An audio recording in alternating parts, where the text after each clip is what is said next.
दूर दूर तक चले जाओ, वास्तविक भक्ति नहीं मिलेगी।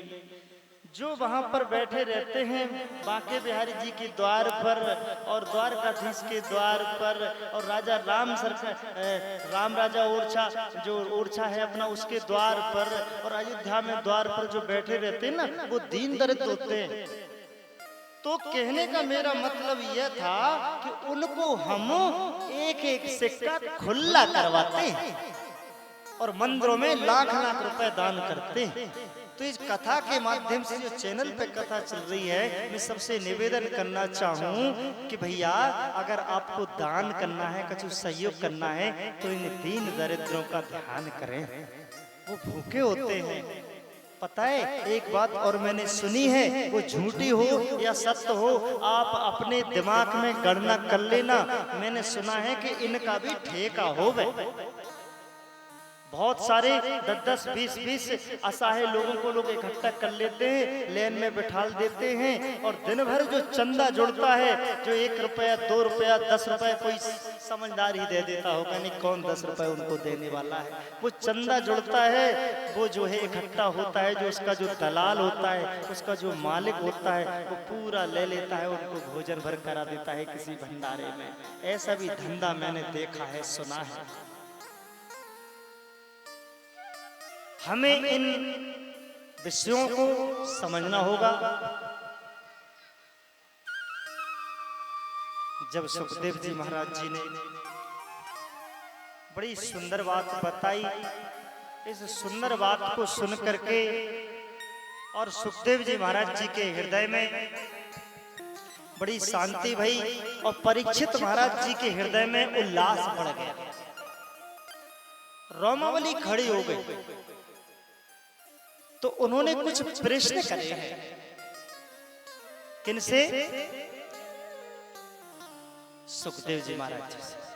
और वो प्रश्न केवल सुखदेव जी महाराज जी के नहीं है, वो प्रश्न हमारे तुम्हारे हैं।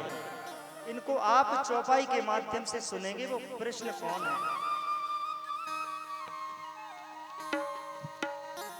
तो सुने मुनि बचन लाली सवारी,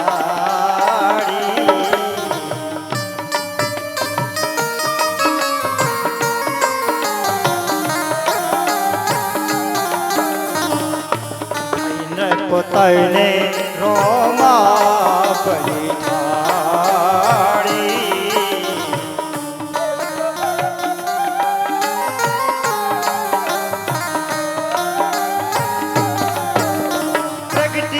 हृदय जिज्ञासा करहु पूर्ण मुनि पर मम आशा।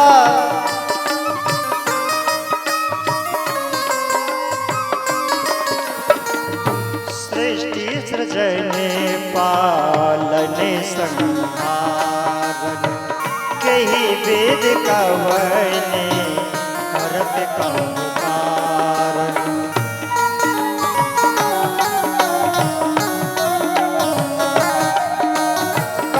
तत्व एक ब्रह्म विधाता, कही विधि विपुल स्वरूप बनाता।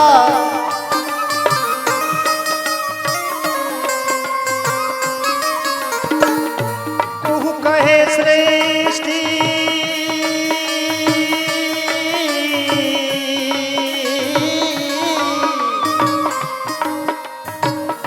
कोई कहे सृष्टि बिरंच बराई, और जीवात सूरज नहीं आई।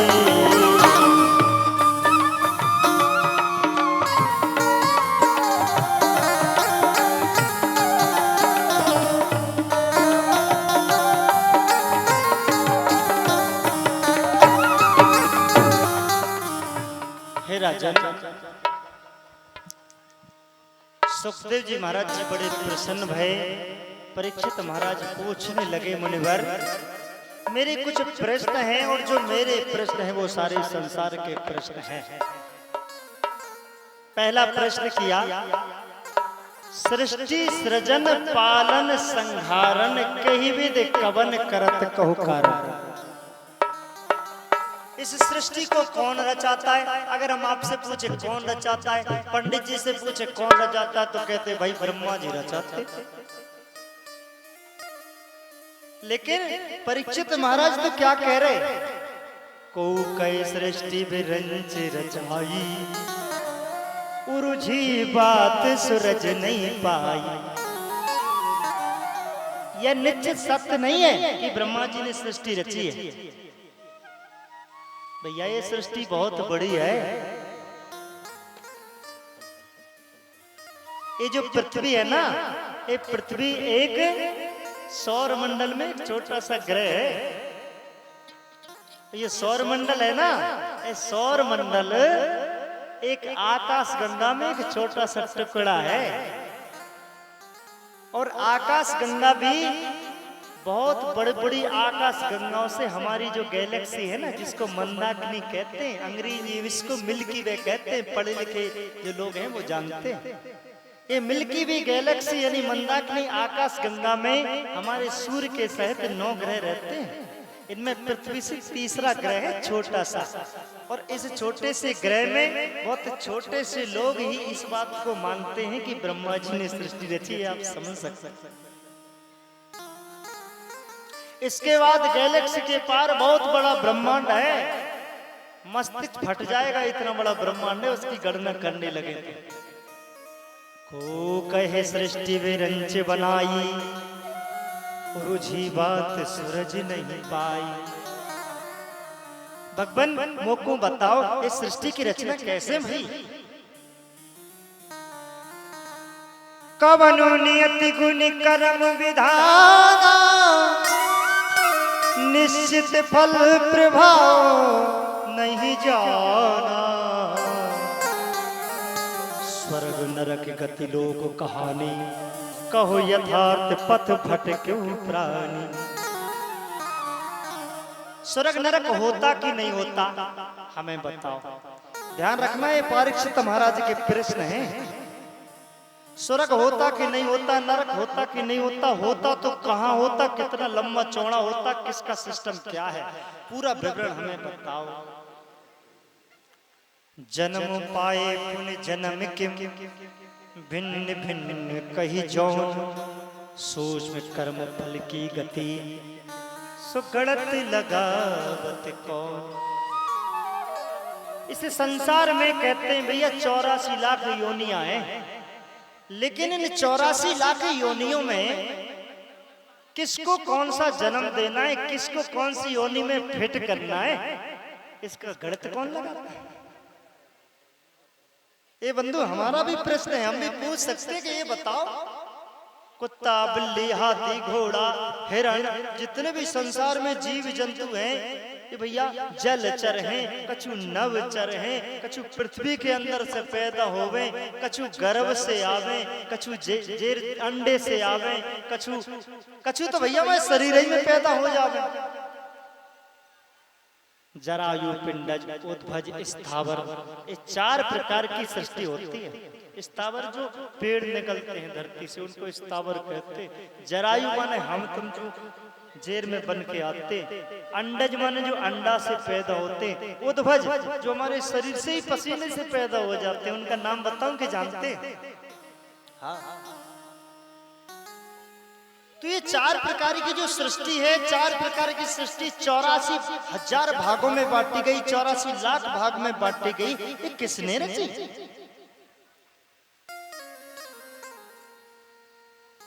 एक मुकैते पथि को न जाना,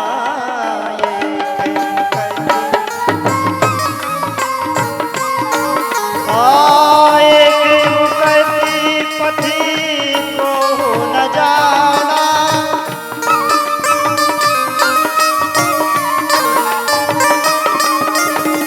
देवे भाव गुण ज्ञान बखाना।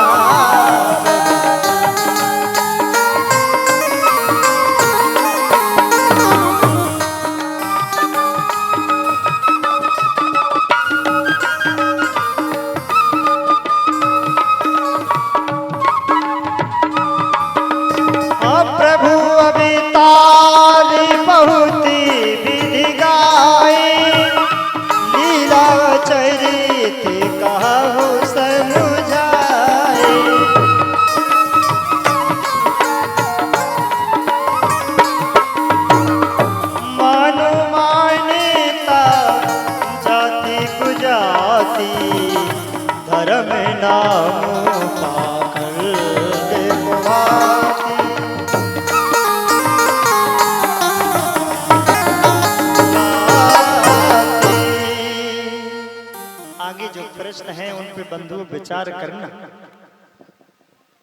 बोले जन्म पाए पुण्य जन्म किम भिन्न भिन्न कही जौन, सूक्ष्म कर्म फल की गति गणत लगावत कौन। हम कैसे जाने कि किसको चूहा बनाना है किसको तोता बनाना है।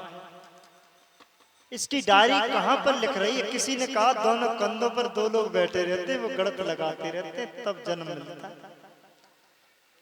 लेकिन जिसका कोई प्रमाण नहीं हो हम ऐसे कैसे मान लें। फिर मुक्ति कैसे हो। मुक्ति का भी तो कोई एक रास्ता होना चाहिए कि नहीं होना चाहिए। एक मुकत पथ को न जाना, विविध भाव गुण ज्ञान बखाना। किसी ने कहा मुक्ति कैसे हो पे, बोले राम नाम से हो पे। किसी ने कहा नहीं होती राम नाम से। राम राम राम नाम कैसे कैसे मुक्ति हो जाएगी। किसी ने कहा बोले कृष्ण नाम से होती। भैया यही झगड़ा बचा। किसी ने कहा शंकर जी के नाम से होती। ओम नमः शिवाय ओम नमः शिवाय। एक मुक्ति का जो मार्ग है वो किसी ने नहीं जाना। ये महाराज परीक्षित पूछ रहे हैं सुखदेव जी से। फिर हम किसको मान लें कि भगवान श्याम सुंदर बड़े हैं कि राम जी बड़े हैं कि शंकर जी बड़े हैं कि ब्रह्मा जी बड़े हैं कि विष्णु जी बड़े हैं। यही समस्या है जीवन में। प्रभु अवतार बहुत विध गाए। भगवान के जो अवतार हैं बहुत प्रकार से गाए गए हैं। 18 पुराणों में केवल प्रभु अवतारों की कथा है। अभी हम सुनाने वाले हैं आपको संक्षिप्त में। संसार में बड़ी विडंबना फैली है। बोले मान मानेता जाति जाति, धर्म नाम का कंडे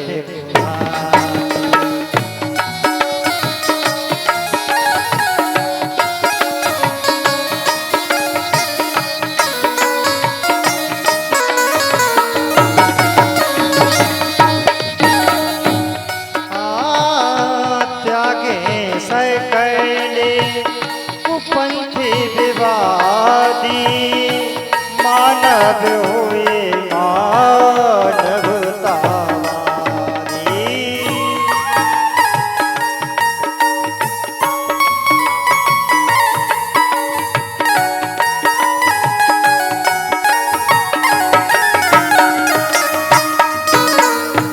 जीवन जियाए जीव सुख पावे, परमानंद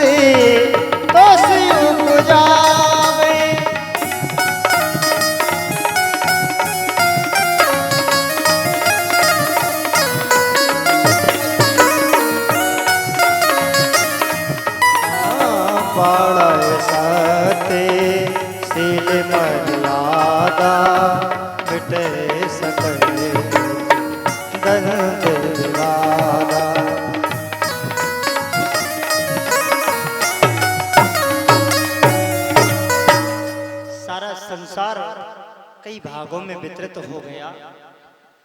ईश्वर की दृष्टि में ईश्वर ने मनुष्य बना दिए। मनुष्य को कई विभागों में बांट दिया। जन्मते जीव शूद्रः संस्कारे दजोच्यते, वेदज्ञानी भवेत् विप्रा ब्रह्म जानेति स ब्राह्मणः। ब्राह्मण क्षत्रिय वैश्य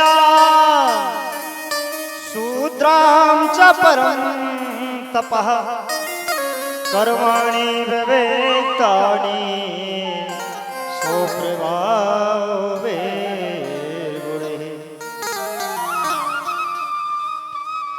एक प्रकार के मनुष्य को 4 प्रकार से बांटा। ब्राह्मण क्षत्रिय वैश्य शूद्रां च परं तपः। फिर 4 प्रकार के मनुष्य को 6322 प्रकार में बांटा।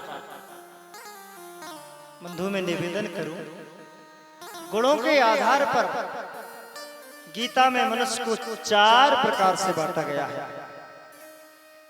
अभी मैंने जो बताया गीता के 18वें अध्याय का 41वां श्लोक मैंने बोला, ब्राह्मण क्षत्रिय वैश्याम शूद्राम च परम तपा कर्माणि प्रविक्तानि स्वरूपैर्गुणे। ब्राह्मण क्षत्रिय वैश्य और शूद्र वर्ण ये 4 बांटे गए गुण स्वभाव से, जिनके 4 प्रकार, जिसका स्वभाव सत्य हो, दम हो, शील हो, पवित्रता हो, ब्रह्मचर्य हो,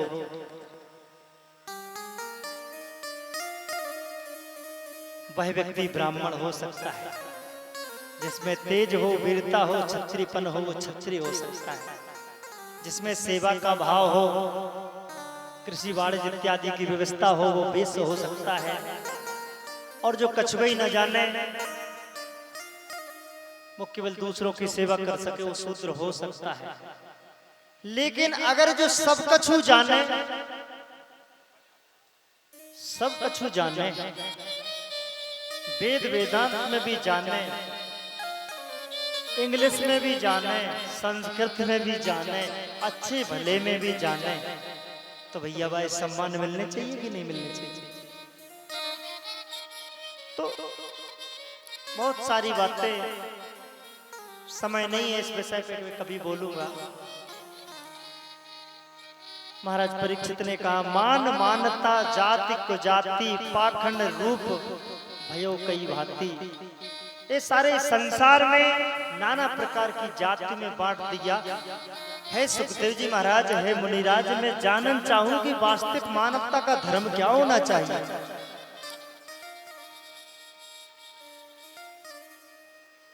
भागवत में बहुत सारे प्रश्न आए हैं जो महाराज परीक्षित ने पूछे। वो प्रश्न हमारे तुम्हारे हैं। जब सुखदेव जी महाराज जी ने महाराज परीक्षित के इन बहुत सारे प्रश्नों को सुना तो बड़ी सुंदर बात कही। ये 2 स्कंद में बड़ी सुंदर बात आई है, आप गौर से सुने। बरी आने सुते प्रश्न कृतो लोक हितम नपः आत्मतु संयता पुंसा सो तो दिशो दिपुया परा। हे राजन, आपके बहुत सुंदर प्रश्न है। इन प्रश्नों को आप समझना चाहते हैं तो इन प्रश्नों को समझाने के लिए सबसे पहले आपको 2-3 बातें समझनी होंगी, क्योंकि हम इधर से बोलते जाएंगे, आपके सिर के ऊपर से निकलते जाएंगे। तो हम समझाते हैं कि 2-3 बातें आप में आ जाए तो हम अच्छे से आपको फिर इन सारे प्रश्नों का उत्तर देते हैं। जिता संगो जिता श्वासो, जिता संगो जितेंद्रिया, स्थूले भागवते रूपे मनंध्यार्थे श्रद्धा। सबसे पहले राजन, आप अपने आसन को जीतो कि कम से कम 7 घंटा एक आसन पे बिना हिले डुले बैठे रहे। अगर आसन से आप हट गए तो हम प्रश्नों का उत्तर किसको देंगे? जिता संगो। फिर आप अपनी श्वासों को जीतो। हम उत्तर देते रहे, आपको खांसी उठी आई। जिता संगो जितो श्वासो, जितो संगो जितेंद्रिया। तीसरे नंबर पर आप अपने संग को जीतो। हम जितना भी आपको बताएंगे और अगर आपका संग अच्छा नहीं है तो आपका सब को संग में बदल जाएगा। क्योंकि हमने कहा कि ये मान लीजिए हमने आपसे निवेदन किया कि चलो चाय नहीं पीना चाहिए, निवेदन किया, बोले चाय से क्या होता है? बोले चाय पीने से धातु क्षय होता है, हम कमजोर पड़ जाते हैं। एक निकोटिन नाम का पदार्थ होता है, वो कैंसर भी बनाता है।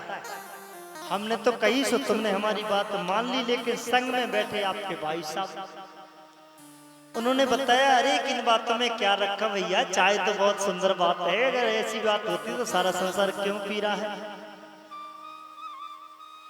तो हमने जो बताया था वो आपका पट्टम पार हो गया ना तुरंत। जिता संगो जितेंद्रिया, तो आप अपने संग को जीतो। आप ऐसे व्यक्तियों का संग करो, ऐसे महापुरुषों का संग करो कि वे आपकी बात को काटे नहीं, बल्कि कई महाराज जी ठीक कह रहे हैं। पता ही चाय कैसे आई हमारे भारत में? अब बात तो आ जावे तो बताना पड़े। सम्मत 1600 की बात है, जब हमारा हिंदुस्तान छोटे छोटे राज्यों में बटा था। झांसी राज अलग, ललितपुर राज अलग, चंदेरी राज अलग, उरई राज अलग, दतिया राज अलग, ग्वालियर राज अलग, छोटे छोटे राज्य में बटा था। दिल्ली पर जहांगीर का शासन था। व्यापारी बनकर अंग्रेज यहाँ आए। अब ये ना कहना कि भैया अंग्रेज कहाँ पड़ गए भागवत में। अंग्रेज आए, अंग्रेजों ने देखा कि हम किस प्रकार से इस हिंदुस्तान पर राज कर सकते हैं, तो उन्होंने अपनी सेना इन छोटे छोटे राज्यों को देना प्रारंभ कर दी कि आप हमारी सेना को वेतन दो, जब तुम्हें जरूरत पड़े दूसरे राज्य पे चढ़ाई करने पड़े तो हमारी सेना लड़ाओ। हमारी सेना के पास बंदूक है, तमाचा। सबसे पहले तमाचा अंग्रेजों के पास था और अपने पास नहीं था। हुआ क्या कि एक राज्य में अंग्रेजी सेना थी, एक राज्य में हिंदुस्तानी सेना थी। हिंदुस्तानी सेना अंग्रेजी सेना में भिड़ंत भई तो एक ने एक सिपाही में तमाचा मार दिया, टुच्चोड़ा। और वो तमाचा जाके वो हिंदुस्तानी सैनिक को ना लगकर और हिंदुस्तानी घोड़े को लगा। जब हिंदुस्तानी घोड़े को वो लगा, घोड़ा गिर गया। लेकिन बंधु, उस हिंदुस्तानी सैनिक ने उस घोड़े को अपने कंधे पर उठाया और कंधे पर उठा करके अपने जो है नगर की ओर दौड़ा। अब कहेंगे भैया घोड़ा को कंधे पर रख सकेगा? भैया कोई घोड़ा को कंधे पर रख सके? हाँ, गैया ब्यानी है, उसका बछड़ा है छोटा, कंधे पर रख सके। भैंस ब्यानी है, उसका पड़ा पड़िया छोटा है तो कंधे पर रख सके। लेकिन तुमको घोड़ा को कंधे पर रख ले? वो अंग्रेजी तमाचा वाला था, भागता भागता अपने जनरल के पास आया, अपने लॉर्ड के पास आया। उसने कहा गजब हो गया। बोले क्या गजब हो गया, क्या हुआ? बोले हिंदुस्तानी सैनिक में तमाचा मारा, घोड़े में लगा, घोड़े को लेकर के बैठ जी के पास कंधे पे लेके चला गया। बोले इतनी ताकत है कि घोड़े को धर लेते हैं हिंदुस्तानी, इनको कैसे जीतेंगे, इस पे हम राज नहीं कर सकते, चलो भग चले इंग्लैंड। अब वो लॉर्ड जो था ना, वो जाकर के अपने डॉक्टर के पास गया। बंधु बड़ी काम की बात बता। डॉक्टर के पास जाकर के कहा कि ऐसा कोई उपाय बताओ कि हिंदुस्तानियों में इतना बल है। महाराणा सांगा, महाराणा प्रताप ऐसी तलवार चलाते थे कि एक बार में घोड़े को आर पार काट देते थे, एक बार एक सवार को पूरा काट देते। झांसी की रानी महारानी लक्ष्मीबाई ऐसा वार करती थी कि एक ही बार में 2 टुकड़े हो जाते थे। अब इतना बल जब हिंदुस्तानियों में है तो यहाँ तो हम राज नहीं कर सकते। डॉक्टर साहब कुछ उपाय बताओ ना। डॉक्टर साहब ने अपने जो प्रयोगशाला होती है ना, उस प्रयोगशाला में कई तत्वों को इकट्ठा करके देखा कि इन हिंदुस्तानी को कमजोर कैसे कर सकते हैं। तो चाय मिल गई, और जब चाय मिली तो चाय में निकोटिन नाम का पदार्थ पाया जाता है। और उस चाय को लेकर के जब बनाई, उसमें चीनी डाली। चीनी क्या करती है, अपने खून को पतला कर देती है। निकोटिन क्या करता है, अपने खून में कैंसर जो सेल्स होते हैं ना, हमारे सफेद सेल्स होते हैं वो लाल सेल्स होते हैं, तो कैंसर के लाल सेल्सों को खत्म करके कैंसर के सेल्सों को बनाने लगता है वो निकोटिन। तो जब हमारा खून पतला होगा तो बंधु हमारी धात पतली होगी, हमारा वीर पतला होगा।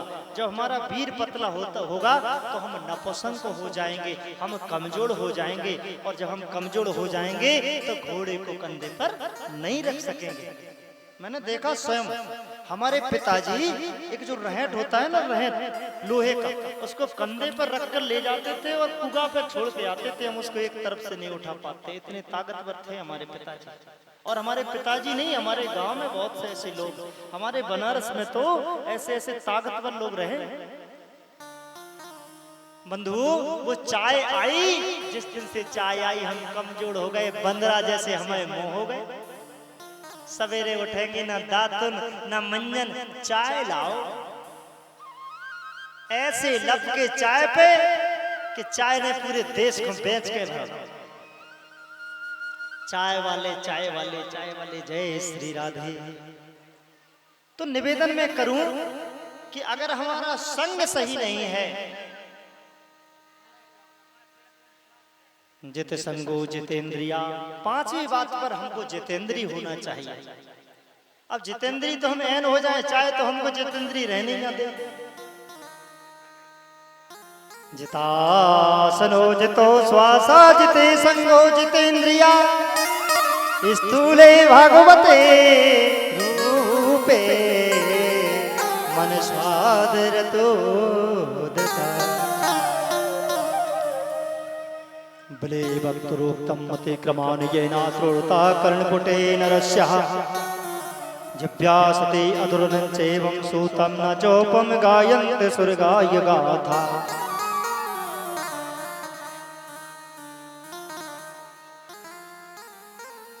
हे राजन, ये बड़ी पावन कथा है, इसको श्रवण करने के लिए सबसे पहले कुछ नियम होवे।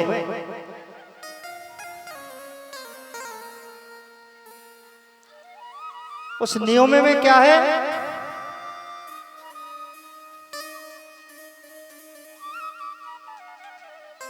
शांति से एक आसन पे बैठें, अल्पाहार भोजन करें, बातें चीतें ना करें। बातें चीतें करने से कथा का सार चला जाता है।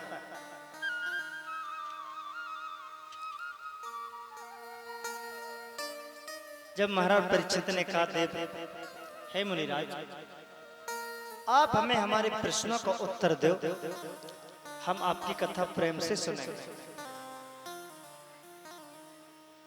परीक्षित महाराज ने कहना प्रारंभ किया, पुरुषस्य मुखम ब्रह्मम क्षत्रे मदेशवाहिवा, पूर्वे विश्वो भागवतम पदप्यासरोदोपे अवजायतः।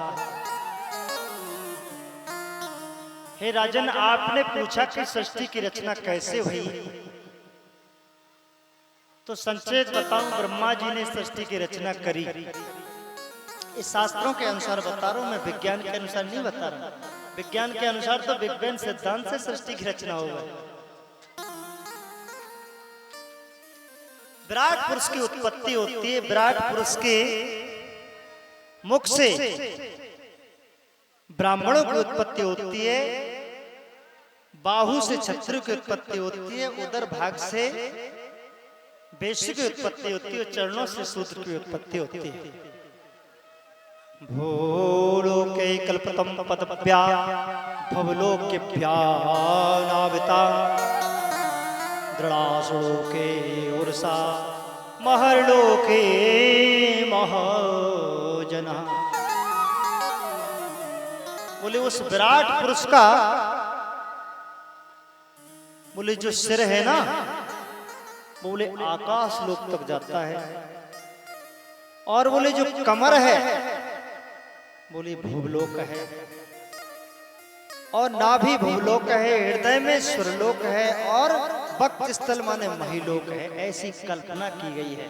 ऐसा नहीं है कि है, निश्चित नहीं है, कल्पना की गई है, क्योंकि लिखा है महिलोके महात्मनः।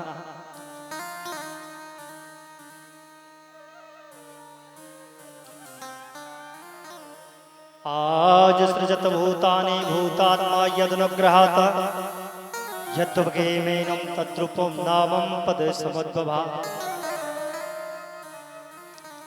श्रद्धातु यतो ब्राह्मणः देहारम्भो दश धातुभिः यज्ञक्षया हेतुना वा भवन्तो जानते यथा।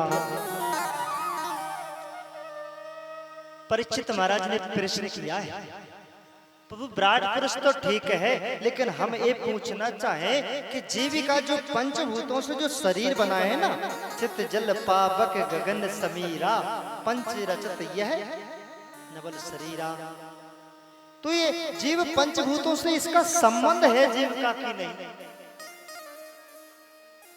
और अगर पंचभूतों से ये संबंध है तो ये स्वभाव कैसा होता है इसका? इसका कारण क्या है? इस बात का मर्म हमें समझाना। परीक्षित के प्रश्न सुन करके महाराज सुखदेव जी ने बड़ी सुंदर बात कही, ये बात आप सुनो। बोले राजन, ये जो शरीर है ना, चित्त जल पावक गगन समीरा, ये केवल इसी चीज से नहीं बना है, इसी चीज से नहीं बना है। बोले किस किस चीज से बना है?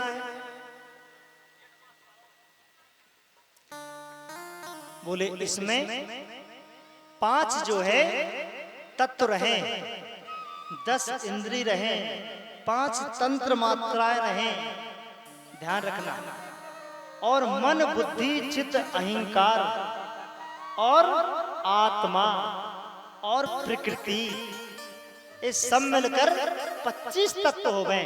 इन 25 तत्वों से ये देह बनी हुई है।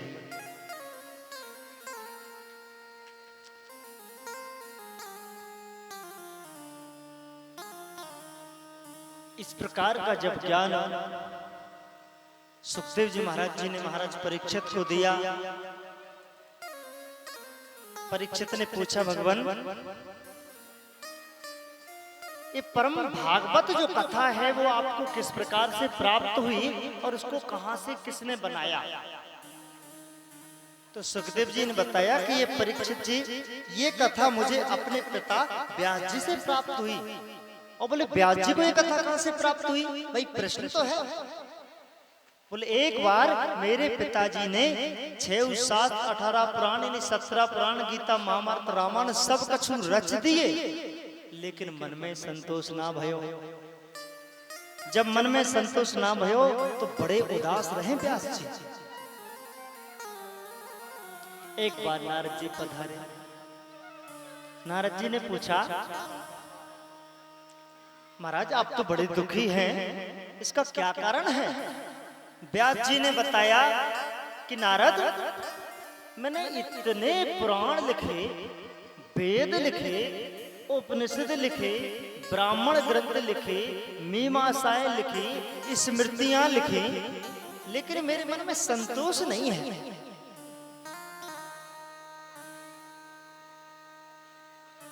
आप जाकर के कुछ ऐसा उपाय बताओ कि वो संतोष हो जाए। नारद जी ने कहा, आप एक काम करना, मेरे साथ एक बार ऐसी समस्या हुई थी कि भक्ति के पुत्र ज्ञान वैराग्य अस्वस्थ हो गए थे, तो मैं ब्रह्मा जी के पास गया था, अपने पिता ब्रह्मा जी के पास, और उन्होंने मुझे बड़ी सुंदर युक्ति बताई थी। कलयुग तरने उपाय न दूजा,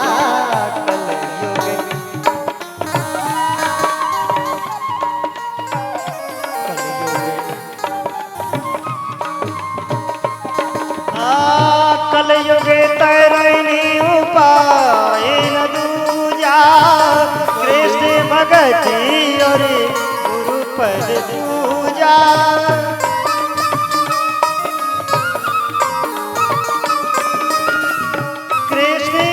भक्ति और गुरु पद पूजा, कृष्ण भक्ति और गुरु पद। जब मैं ब्रह्मा जी के पास गया, ब्रह्मा जी ने मुझको बताया था कि कलयुग में अगर उद्धार करना है तो कलयुग तरन उपाय न दूजा, और कृष्ण भगति और गुरु पद पूजा, केवल 2 बातें गांठ में बांध लो। मैं माताओं से निवेदन करना चाहता हूँ कि अगर इस कलयुग में हमें अपना उद्धार करना है तो केवल 2 ही बातें हैं। पहली बात कौन सी है कि कलयुग तरन उपाय न दूजा, कृष्ण भजन और गुरु पद पूजा। भगवान श्याम सुंदर की कथा और गुरु के चरणों में प्रेम। अब हमें भगवान श्याम सुंदर के चरणों में प्रेम कैसे हो गए भाई? अगर कलयुग में उद्धार अपना करना है तो कन्हैया के चरणों में प्रेम तो करना होगा, और कन्हैया के चरणों में प्रेम तो कन्हैया को रिझाने से आवे। तो मैं चाहूं कि थोड़ा सा हम कन्हैया को रिझा लें, तो गुरु के चरणों में प्रेम फिर बाद में बताएंगे। निवेदन करना चाहें कि हमारे जो बांसुरी वाले भैया हैं ना, दादाजी, वो थोड़ा आगे को बैठ जाए, थोड़ा सा आगे को भैया बैठा दो इनको यहाँ। इधर के वालों को तो दिखाई नहीं देते, रोज मुझे शिकायत करते, मैं भूल जाता हूँ, मैं कहना भूल जाता हूँ रोज। आप वहां बैठे और आगे खिसकाओ।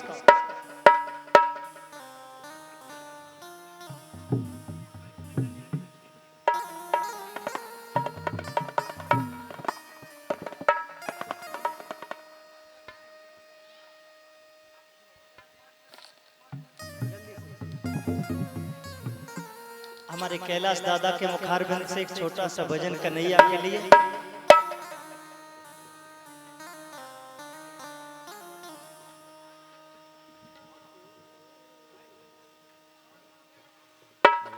सभी शांति का दान देंगे।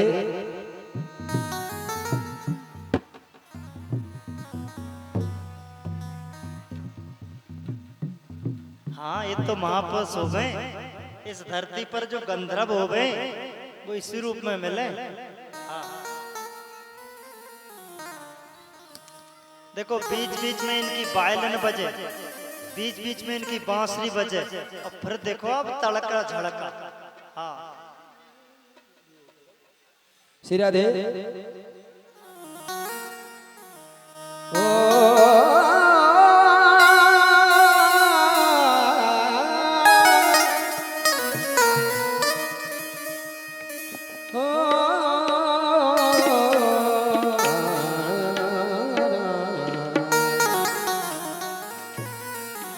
कन्हैया कन्हैया मेरी आंखों में बोतासीर हो जाए, कन्हैया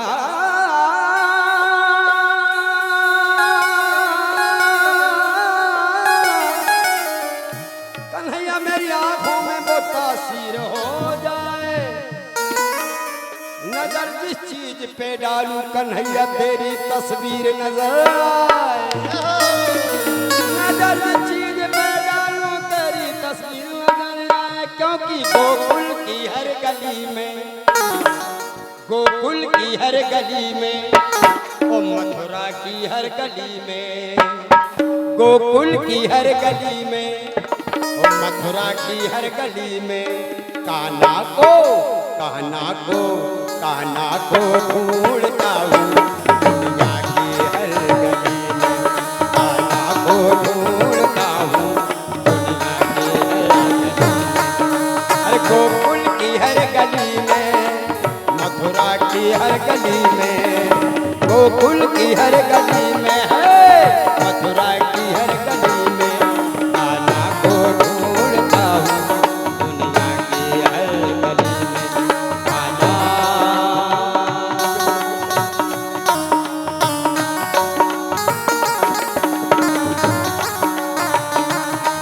कान्हा को ढूंढता हूँ दुनिया के हर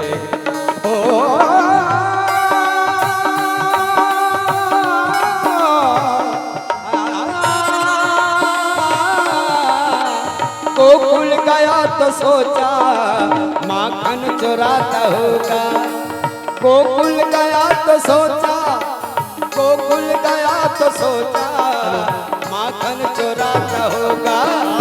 गोकुल गया तो सोचा माखन चुराता होगा।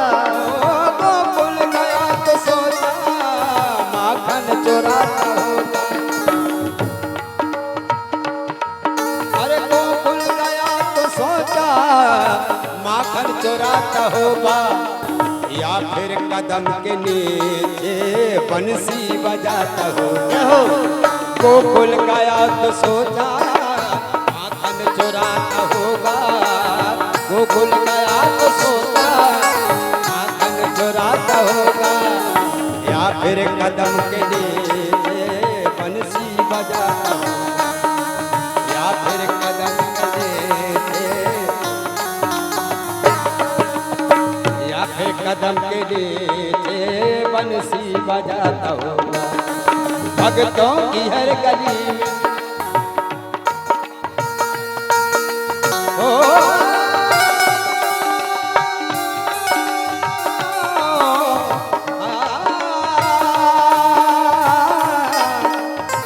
ला ला ला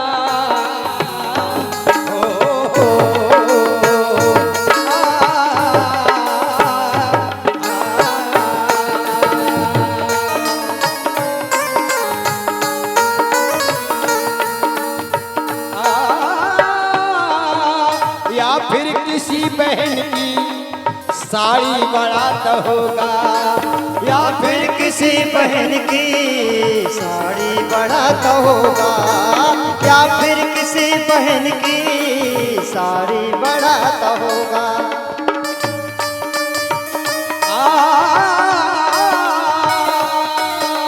या फिर किसी बहन की साड़ी बढ़ाता होगा। या फिर किसी बहन की साड़ी बढ़ाता होगा। और या फिर किसका प्याला अमृत बनाता होगा। या फिर किसी बहन की साड़ी बढ़ाता होगा। ओ कन्हैया प्यारे, ओ या फिर किसी बहन की किसी बहन की या फिर किसी बहन की साड़ी बढ़ाता होगा। या फिर किसका प्यारा अमृत बनाता होगा। गुजरी की हर गली में, ग्वालियर की हर गली में, गुजरी की हर गली में, ग्वालियर की हर गली में आना को ढूंढता हूँ। दुनिया की हर गली में आना को ढूंढता हूँ। दुनिया की हर ढूंढा गली गली में